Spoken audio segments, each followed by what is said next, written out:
Bonjour à toutes et à tous, et bienvenue sur la chaîne.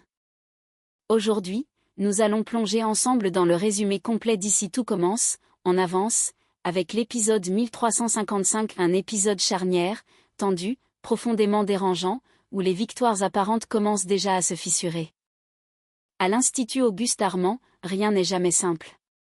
Ce qui devait être une réussite éclatante se transforme peu à peu en piège institutionnel. Anaïs se retrouve face à un dilemme impossible, coincée entre sa conscience, la protection de ses équipes, et le poids écrasant d'un pouvoir financier prêt à tout pour imposer ses règles. Jusqu'où peut-on aller pour défendre ce qui est juste sans faire tomber tout un système ? Pendant que Billy tente de donner vie à un projet culinaire immersif d'une ambition folle, une expérience sensorielle totale, conçue dans l'urgence et sous une pression extrême où l'ombre d'un passé lourd refait surface, ravivant des blessures que certains préféreraient voir effacées au nom du prestige et de l'image. Dans le même temps, un nouveau professeur bouscule les codes. Hector arrive avec une méthode radicale, exigeante, presque brute, qui séduit autant qu'elle intrigue. Mais derrière cette transmission inspirante, une fragilité se dessine, silencieuse, inquiétante, laissant planer le doute sur sa capacité à s'inscrire dans la durée. Et pendant que certains cherchent à construire, à transmettre ou à aimer, d'autres verrouillent le jeu, imposent le silence, et réécrivent le récit public à leur avantage. À ce stade, il ne s'agit plus seulement de cuisine ou de pédagogie, mais d'un affrontement brutal entre éthique, pouvoir et survie. L'épisode 1355 marque un tournant décisif. Un épisode où chaque choix a un prix. Et où, quoi qu'il arrive, quelqu'un devra perdre quelque chose. Alors installez-vous. Car le résumé de cet épisode ne laisse aucune place à l'approximation ni à la facilité. Dans Ici tout commence, la victoire fraîchement acquise se fissure déjà, et Anaïs se retrouve face à un dilemme aussi moral que dangereux pour l'Institut. Aux aurores, Anaïs est partie courir pour tenter de faire redescendre la pression. Ce footing n'est pas un simple moment sportif, c'est une fuite en avant, une tentative de reprendre le contrôle. Elle retrouve ensuite Billy, déjà concentré sur l'élaboration de son menu, jardin immersif, peaufinant les textures, les équilibres et la cohérence sensorielle du concept.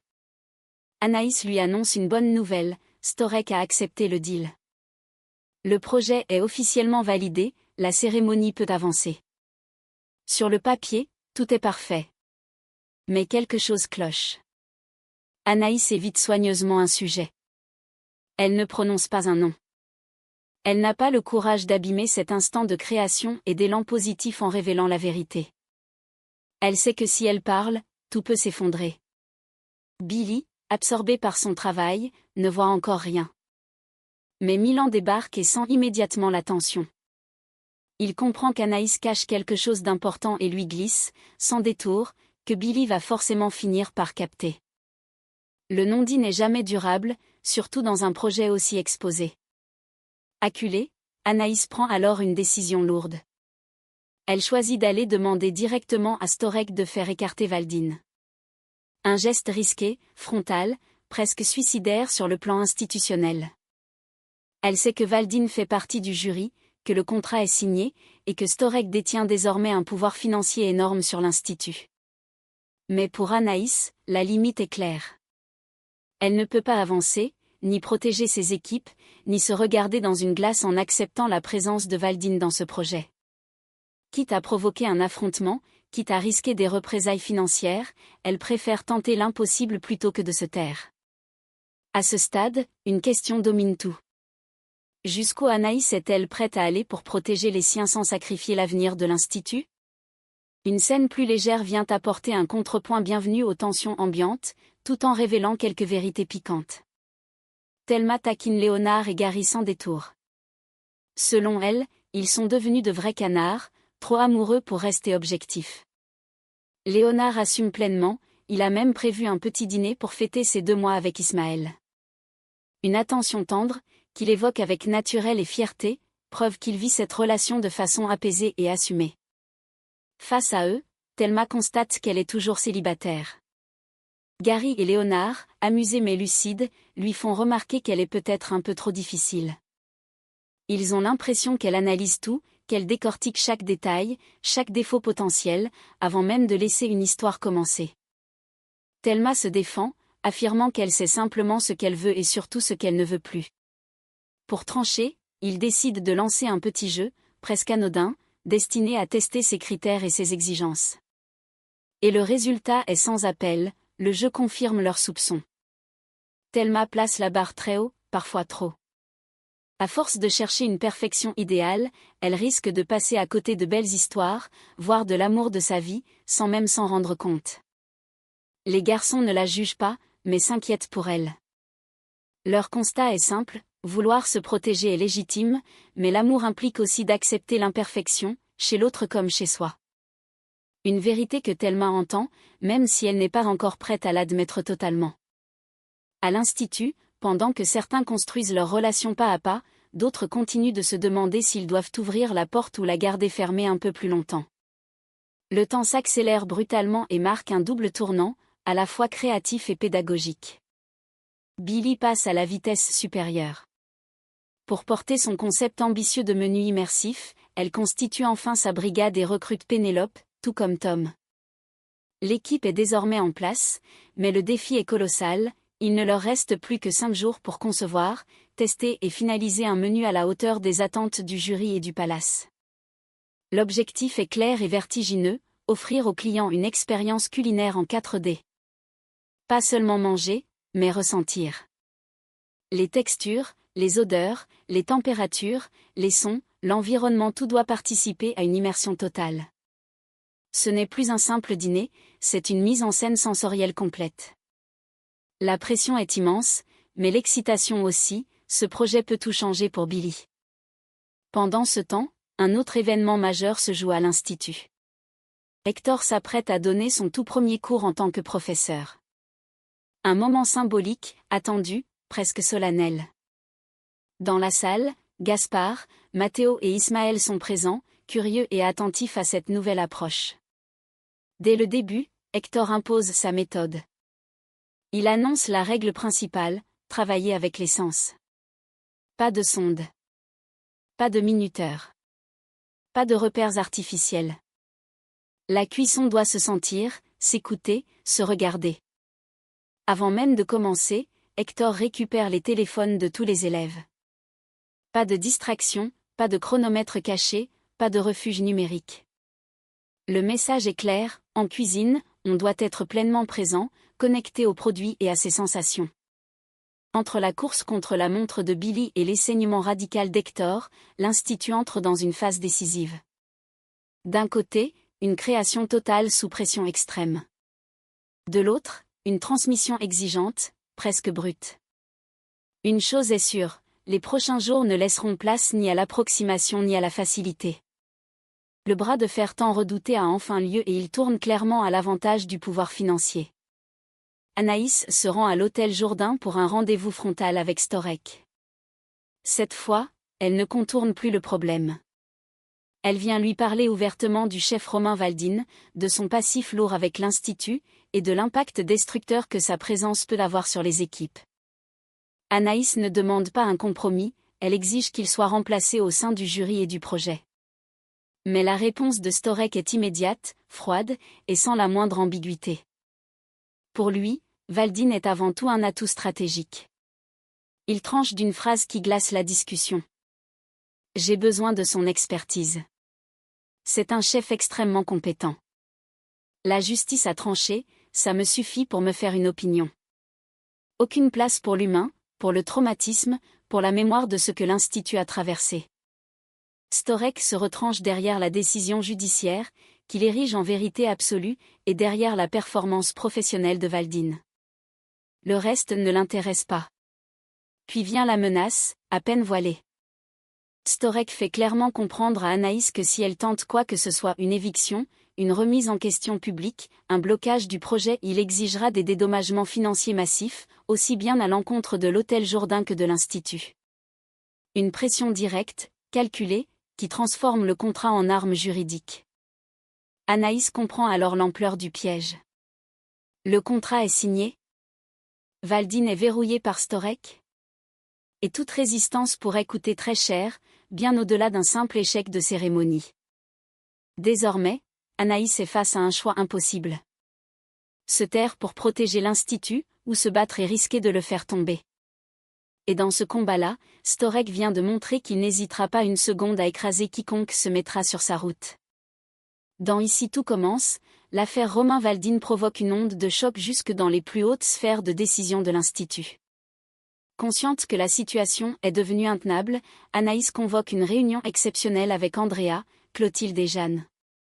L'objectif est clair, débattre frontalement de la présence de Romain Valdine dans l'événement de la Fondation et mesurer les risques, humains comme institutionnels. Andrea prend la parole sans détour. Elle rappelle une réalité brutale et dérangeante. Pour elle, Valdine est un agresseur, mais il n'a jamais été condamné par la justice. Et dans ce milieu-là, ce détail change tout. Elle souligne que toute la profession le soutient, que son réseau est puissant, influe, et qu'il a le bras long. Autrement dit, s'attaquer à Valdine, c'est s'attaquer à un système entier, prêt à riposter. Mais Andrea va plus loin. Malgré ce constat accablant, elle affirme qu'elle ne veut pas annuler l'événement de la Fondation. Pour elle, reculer maintenant serait catastrophique, financièrement, médiatiquement, et stratégiquement. L'Institut n'a pas les épaules pour encaisser une rupture avec Storek et son réseau. L'annulation serait perçue comme un aveu de faiblesse, voire comme une faute professionnelle majeure. Clotilde et Jeanne écoutent, mesurent chaque mot. Le débat n'oppose pas le bien au mal de façon simple. D'un côté, la protection des personnes, la mémoire des faits, l'éthique. De l'autre, la réalité du pouvoir, des contrats signés et des représailles possibles. Face à cette impasse, Anaïs comprend qu'aucune décision ne peut être prise à chaud. La pression est trop forte, les conséquences trop lourdes. Elle annonce alors qu'elle va prendre sa journée. Pas pour fuir, mais pour réfléchir seule, loin des avis, des injonctions et des menaces. Elle sait que la décision qu'elle s'apprête à prendre pourrait changer durablement l'avenir de l'Institut et peut-être le sien. À ce stade, une seule certitude demeure. Quelle que soit sa décision, Anaïs perdra quelque chose. L'enthousiasme suscité par le nouveau cours d'Hector contraste avec une réalité plus intime et plus fragile. À la fin du cours, Hector s'éloigne discrètement. Il s'assoit sur un banc, sort un médicament et le prend sans un mot. Son attitude ne trompe pas, il semble souffrir, physiquement éprouvé par l'effort et par la tension accumulée. Ce moment de solitude laisse entrevoir une facette plus vulnérable d'Hector, loin de l'image du chef sûr de lui et parfaitement maître de la situation. Peu après, Clotilde et Ismaël le rejoignent. Ils viennent avec une nouvelle positive, les élèves ont adoré son cours. Son approche sensorielle, exigeante, débarrassée des automatismes, a marqué les esprits. Pour beaucoup, ce premier cours a été une révélation, un retour à l'essence même de la cuisine. Encouragée par cet accueil plus que favorable, Clotilde va plus loin. Elle lui demande clairement si ça lui plairait de continuer à donner des cours, une fois passée la période d'essai d'1 mois. La proposition est sérieuse, réfléchie, presque évidente au vu de l'impact qu'Hector a déjà eu. Mais sa réponse est immédiate, et surtout très mesurée. Hector minimise. Il explique qu'il rend simplement service, qu'il n'est pas là pour s'installer, ni pour se projeter dans la durée. Un peu plus tard, Ismaël tente à son tour de le convaincre. Il insiste, lui rappelle l'engouement des élèves, le plaisir évident qu'il prend à transmettre, et l'importance qu'il pourrait avoir pour l'Institut. Mais Hector reste inflexible. Il met un terme clair à la discussion, il a dit non, et il ne reviendra pas sur sa décision. Derrière ce refus se devinent des raisons plus profondes, peut-être liées à sa santé, à son passé ou à une fatigue qu'il ne veut pas exposer. Malgré ce refus, l'idée de le voir partir définitivement ne passe pas auprès des élèves. Gaspard et Matteo décident alors de se fixer un objectif, ils se donnent 1 mois pour tenter de le convaincre. 1 mois pour lui prouver qu'il a sa place à l'Institut, que sa transmission est précieuse, et que son passage ne doit pas être éphémère. À l'Institut Auguste Armand, Hector est déjà devenu plus qu'un simple intervenant. Reste à savoir s'il acceptera, un jour, de s'autoriser à durer ou s'il choisira de disparaître aussi discrètement qu'il est arrivé. La situation bascule dans une dimension encore plus violente, où l'injustice devient publique et écrasante. Ferdinand débarque en cuisine, le téléphone à la main. Il montre à Billy une story publiée par Romain Valdin. Sur la vidéo, le chef se pose en victime. Il explique que ces derniers mois ont été extrêmement difficiles pour lui, qu'il a souffert d'être accusé à tort d'être un manipulateur violent. Le message est soigneusement construit, larmoyant, presque héroïque. Et pour achever le malaise, Valdin y affiche clairement le soutien total de Storek, qui le défend à 100%. Pour Billy, c'est un véritable cauchemar. Voir Valdin reprendre la parole, se victimiser publiquement et être soutenu par une figure aussi puissante que Storek est une épreuve insupportable. Tout ce qu'elle a vécu, tout ce qu'elle tente de contenir depuis des semaines, lui revient en pleine figure. Cette story n'est pas anodine, elle prépare l'opinion, inverse les rôles, et installe Valdin comme un homme injustement attaqué. Billy est sous le choc, sidéré, incapable de masquer sa détresse. Peu après, Anaïs vient lui parler. Son visage est grave. Elle ne tourne pas autour du pot.